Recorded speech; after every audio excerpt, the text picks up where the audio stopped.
Alright, guys. Back here with Mitch. We haven't seen a diaper fight from Mitch in a while. And, last time it was Earth Machines? Yeah, I think so. Or was it Drytron? I don't It remember. was probably Earth Machines, yeah. But this time he's playing a different game.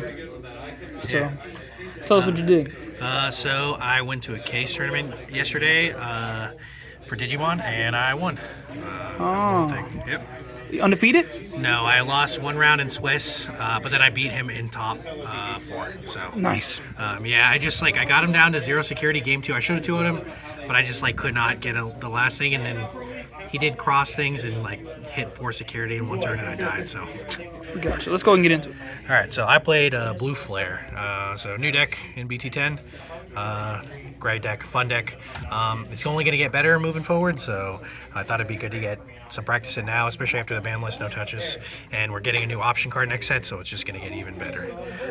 So we'll just start with the eggs. I played 3 Baby Doe. If your opponent has 2 or more, you draw 1. Obviously, I want to play more Upa, but I couldn't find more, so I just decided to go with 3 of those and then 2 Upa. Draw 1 if your opponent has a Digimon with no Digivolution cards on it when you swing. So just some draw power. That's the main problem with this deck. Sometimes you just need to draw some extra cards to see your, there's a lot of digging and searching, but just getting some extra draws because you don't Digivolve is kind of a big deal in this deck. So we'll just start with the rookies. Played 4 Gauss. Obviously the best Blue Flare rookie. When it dies, you just play level 4 Blue Flare and its traits from your hand suspended without paying its play cost. So you That's cool. Yeah, you play Greymon, you get to dig 4 or add back Metal Gray. You play Decker, you get to draw cards, all that stuff. So really good rookie. And then I played 3 Madoki Beta, Memory Choker. Can't gain memory except for by Tamer effects. Obviously, it's pretty self-explanatory. I'm playing blue. Yep. Floodgate. Yeah, Floodgate. And then I played 2 Jamming V. I was playing 3 before. I had to cut it down to make room for the next card. But just some early aggression. Sometimes you just need to hit an extra security or 2 early game. And being able to Digivolve and draw cards is good. So just some early aggression is nice in this deck because you have a good top end, but you don't really have a great early game because a lot of your stuff is expensive. So this is just a good early aggression card. And then the next card I played is 2 Jelly. So this helps with draw power because when you play a Tamer, you draw a card. But the main thing I'm playing it for is the second effect. So when an effect adds a card to your hand, return one of your opponent's Digimon with level 3 to its owner's hand. So all the stuff that makes it so you can't reduce play cost gets hit by Jellymon. So Shinkuri, Solarmon, stuff like that. So this is just a good out to those. So that's all for the rookies. It's kind of low. I think it's 11, but the most important part is these guys. So the next for the level 4s, I ended up playing 3 Decker. I know a lot of people like to play 4. I decided to go with 3 so I could make room for the Magna X and stuff like that, so which you'll see later. And I just had to make some cuts somewhere, so this was the easiest one to cut. But on play, it draws a card and draws an additional card for every Digimon your opponent has, and they all have save. And the inheritable is really good, especially when it comes to Magna X, because if your opponent has 2 or more Digimon, it gets plus 1,000, so that comes up. Sometimes it makes them just bigger than stuff in security. That guy looks good. Yeah. Next is the 4 Mailbird. You need this for Metal Gray, and on play he plays the Tamer if you don't have him, but if you have the Tamer you can add Metal Gray back from the grave, and then the most important part is when attacking, if your opponent has 2 or more Digimon in play, it stuns another one. So this stuns, they can't attack or block, so this stuns anything. So the other Metal Gray needs them to have less sources than him, whereas this one doesn't require that. It just your opponent has to have 2 or more. This card looks crack. Yeah, it's really good. And playing this off of Gauss and then getting to play your Tamer for free is really good. So that one comes up a lot, and you'll need it for Metal Gray. It's part of his Digi Cross sources. And then next is obviously regular Greymon. Play cost 4, but on play you reveal 4 and then add 2 with Blue Flare, which is obviously broken as fuck. But also, if you have the Tamer, you can add Metal Gray back, and all these guys have save, so you can put them under a Tamer when they die. And then his inheritable is when, if your opponent has 2 or more when attacking while it has Blue Flare, you unsuspend it. So you get 2 swings with Metal Greymon when you play it. That's pretty good. Yep. But in those scenarios where your opponent does not play 2, there's this guy. So it's Digi Cross, says Greymon. It doesn't specify which one. So if your opponent only plays 1, what you can do is you can put this Greymon underneath and give him security check +1. So it gives you just like a little bit more aggression. Just hitting 1 or 2 extra cards really matters. And then the last level 4 I played was Kumamon, which is hybrid for game. It strips the source when you Digivolve, so just an extra little body to help like finish games off. Some people like to play Lobo. I just thought this was better because it strips the source as well when you play it, which comes up. And then the important part of the deck, the meat and potatoes. So 4 Metal Gray. Got my alt arts. You gotta show them off. So this is the best card in the whole deck, obviously. So on play, gains rush, so he can attack the turn he's played, and then he stuns 3 Digimon that have equal to or less sources or Digivolutions than he does, and they can't attack or block the turn. So that's really good. You stun 3 things. It makes it so you don't die to stuff, and it makes it so your opponent can't block him. And then when he has Greymon underneath, he swings, unsuspends, can attack again. When he has Male Bird, he stuns a 4th card. So essentially, the turn you play this, it stuns 3, and then you swing again, it stuns a 4th. So it's really good. And the art, you got Male Bird on top of him? Yeah, the Male Bird goes on the back of basically Greymon. It's pretty cool. And then obviously, yeah, he's Digi Cross sources or Greymon Male Bird, so you can play them out from your Tamer as well. So this is just the best card in the whole deck. This is literally why this deck is good. And then the other level 5 here is Decker Gray. This actually, I kind of underappreciated this card before, but it does come up a lot. So he has Armor Purge, and then when on play or when Digivolving, so you put him on top of Metal Gray for 2, and then what he does is he can take one from your hand or from underneath and put him underneath him. So if you put Decker underneath, he stuns another card.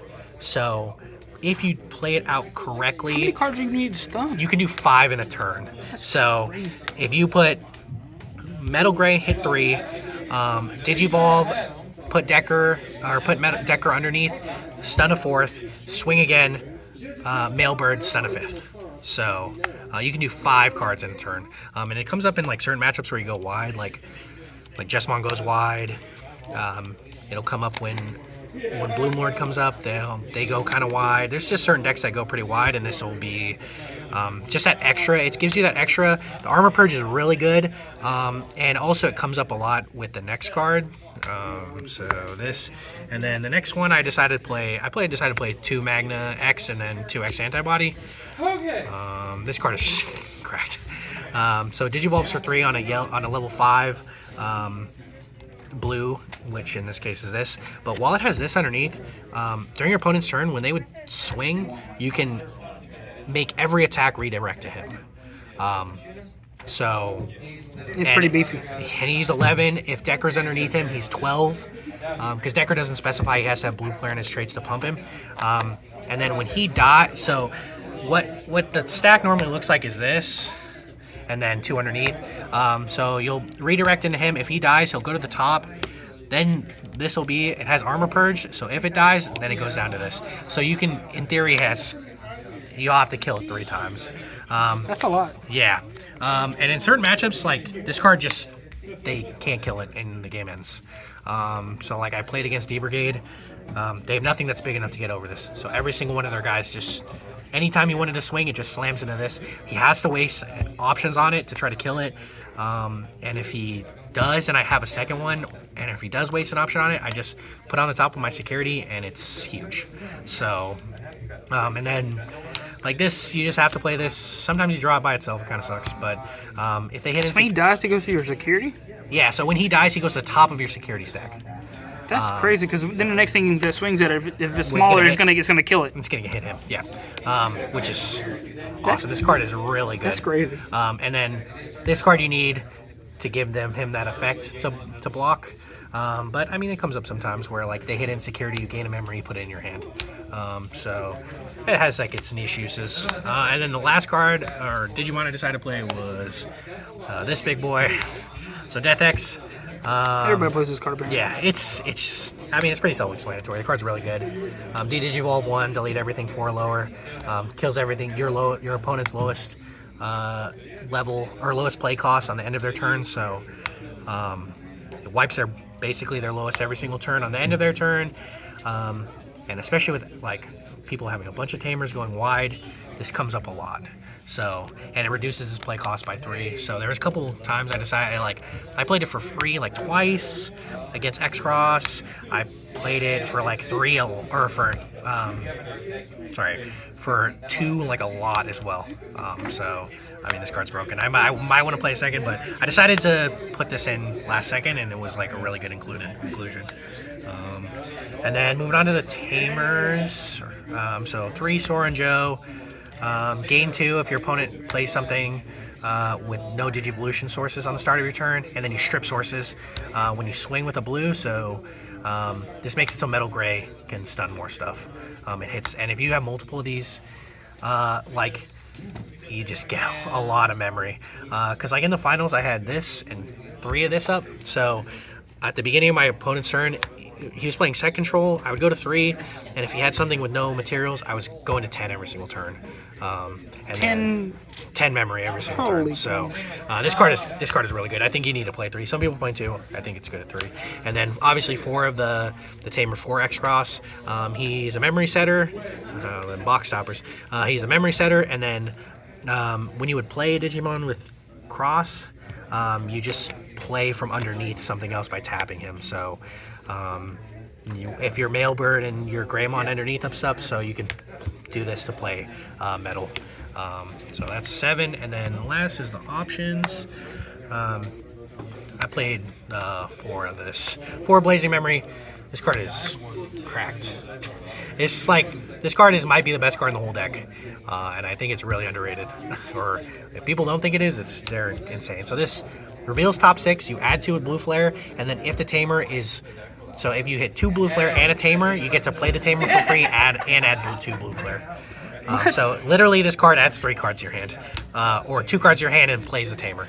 And you pop it to later to get 2 memory. So this card's great.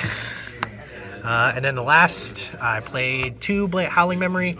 This trashes 2 from underneath your opponent and then stuns something. And then you can pop it to gain 2 memory. I don't know if you're going to play this next set with Soray out, but this card is really good. And then the last option I played was 1 Ice Wall.